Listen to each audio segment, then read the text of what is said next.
Madame, Monsieur, bonjour et bienvenue dans Asie à la Une. Je suis Christini et voici les titres de ce jeudi 26 janvier.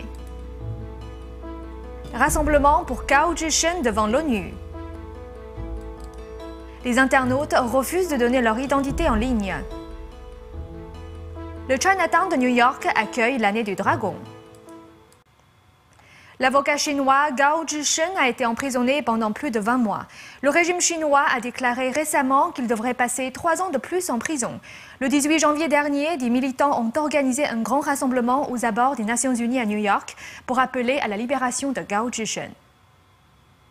Les membres de la famille de Gao Zhishen n'ont toujours pas pu parler avec l'avocat emprisonné. Selon le régime chinois, celui-ci sera emprisonné à Shaya, dans la région autonome du Xinjiang, à l'extrême ouest du pays. Gun He, l'épouse de Gao Zhishen, a adressé une deuxième lettre à son mari avant le Nouvel An chinois. Le 18 janvier dernier, des militants se sont rendus à New York devant l'ONU pour soutenir Gao Zhishen. Ils ont déployé des banderoles peintes par Gun He. Celle-ci a avoué avoir été très émue par cette action.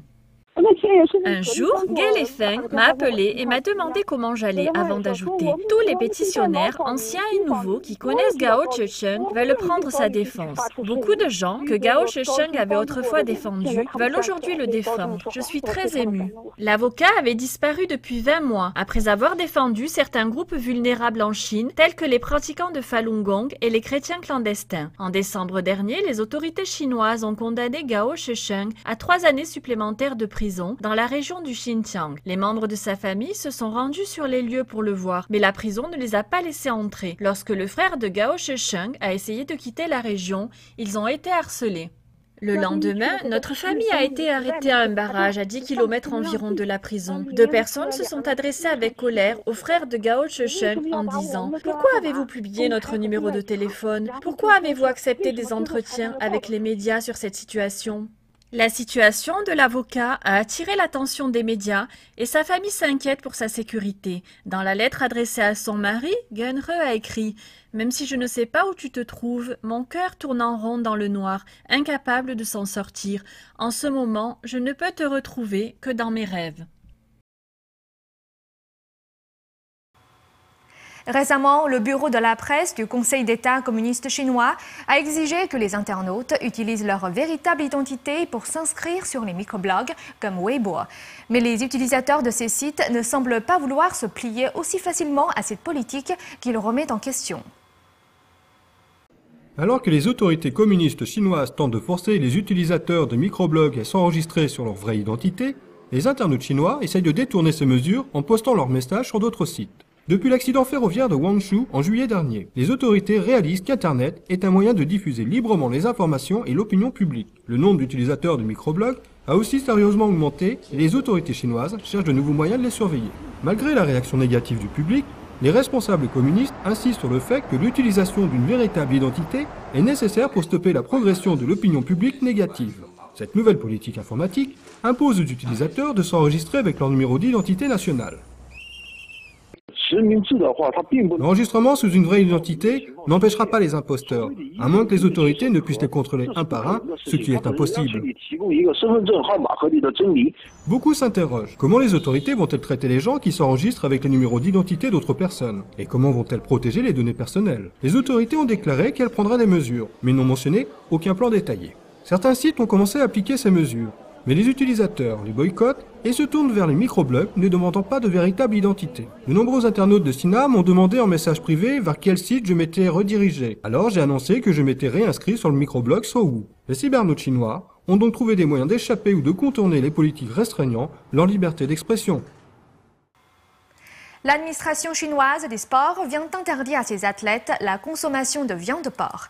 En effet, de la poudre de viande maigre, aussi appelée clenbutérol, a été découverte dans la viande de porc réservée aux athlètes se préparant pour les Jeux olympiques de Londres.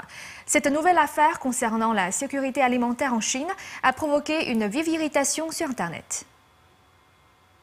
Un nouveau scandale autour de la sécurité alimentaire. L'administration chinoise des sports a interdit à ses athlètes de consommer de la viande de porc, de peur qu'ils n'échouent au test antidopage.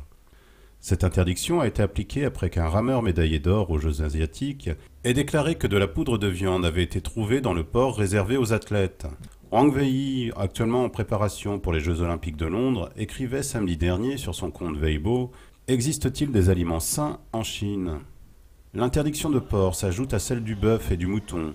Les athlètes chinois n'ont plus le choix qu'entre le poulet et le poisson quand ils mangent à l'extérieur. La poudre de viande maigre stimule les glandes surrénales et le système nerveux. C'est un produit toxique pour les humains et interdit à l'Agence mondiale antidopage.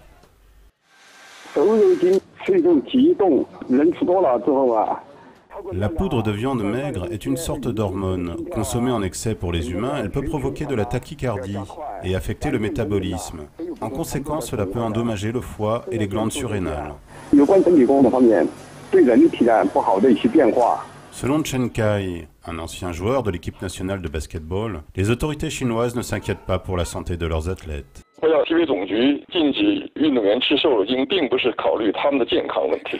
Les autorités ne veulent probablement pas attirer l'attention internationale par des résultats positifs lors des tests sanguins. Ils ont plus peur de la pression internationale que de savoir comment ces produits peuvent nuire aux athlètes chinois.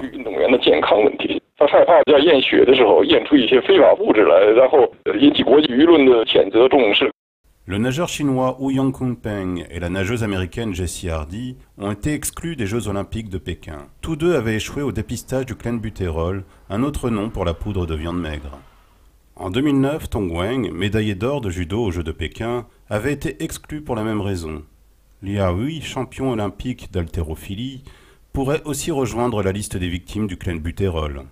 Ce nouveau scandale de la sécurité alimentaire a provoqué le déchaînement des internautes. Un entrepreneur a écrit « Nous avons peur de manger, de boire et même de respirer. Je ne sais pas comment nous allons faire pour survivre. » Un autre a écrit « Le porc est dangereux. Le bœuf et le mouton sont aussi dangereux. Le poulet est connu pour son taux élevé d'hormones féminines. Les élevages de poissons sont saturés d'antibiotiques. Le lait pourrait être mortel. Dites-moi, avec quoi je devrais nourrir mon enfant ?» À New York, comme dans de nombreuses autres villes du monde, les habitants ont célébré le Nouvel An chinois et salué l'arrivée de l'année du dragon.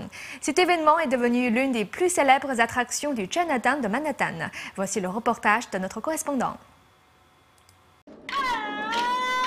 Dans le Chinatown de New York, le Nouvel An chinois est l'une des plus grandes fêtes de l'année.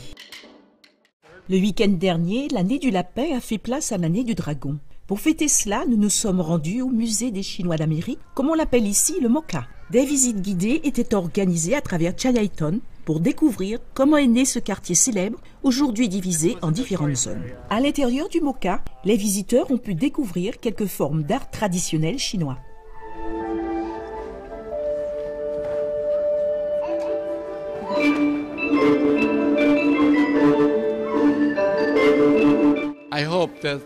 J'espère que cette nouvelle année du dragon apportera le bonheur et la santé au monde entier. Originaire de Guangzhou, Guan Xiyan pratique la calligraphie depuis 10 ans. Il enseigne cet art à 5 étudiants occidentaux. Il espère que les personnes qu'il aura rencontrées aujourd'hui emporteront avec eux un message de la culture chinoise. Notre culture chinoise a une histoire de plus de 5000 ans. Si nous voulons transmettre cette culture aux Occidentaux, nous devons certainement utiliser les caractères chinois pour l'exprimer. C'est pourquoi j'utilise la calligraphie et je la transmets aux Occidentaux. Pour les familles, c'était une bonne occasion d'en apprendre davantage sur la culture chinoise, comme la petite Miko et sa maman qui ont pu admirer les danses. J'ai vu un dragon. Pour le Nouvel An, les jeunes enfants reçoivent des enveloppes rouges du Nouvel An remplies d'argent. Ici au MoCA, les enfants ont reçu des enveloppes remplies de chocolat. Certains en ont fait leur dîner. Alors que nous accueillons la nouvelle année du dragon, quel message devrions-nous emmener ? Que tout le monde communique avec les autres afin que le monde entier soit uni. La paix soit dans le monde entier et pas de guerre.